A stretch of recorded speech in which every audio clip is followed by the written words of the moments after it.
So the Runt, ever since we released it, has just been raved upon by a lot of guys that fish these really tough river fisheries and really tough lake fisheries where they just need a little bitty tiny small crankbait to get a bite. And I get that. I live on some of those fisheries down here.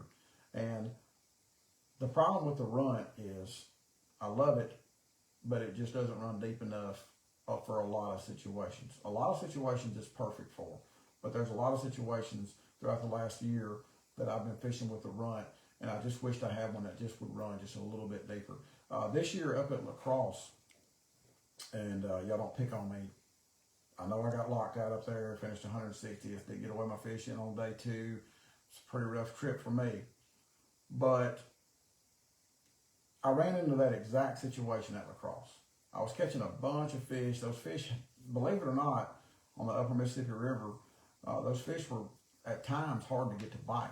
And I noticed there was a lot of little bitty tiny bait fish on the river. And I tried to run on one day of practice, and I started just catching them and catching them and catching them. It was amazing how many bites I started getting on it. And as I fished with it throughout practice, I kept wanting to throw it on smaller line and smaller line and smaller line, because a lot of what I was fishing was like the top of rock jetties and things like that, and I just couldn't get it down deep enough.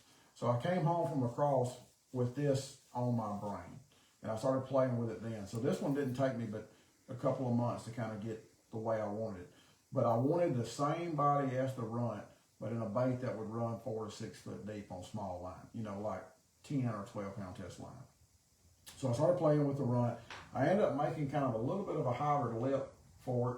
I tried a lot of different lip shapes, and this is the one that I just kind of ended up being satisfied with the most. It just had the best swim action, as well as a good recovery speed when it came through cover. So for those of y'all that fish really tough fisheries, or you fish fisheries that have a lot of real small bait fish in them, and you want a deeper version of a super small crankbait, the Runt MR is there to answer that need.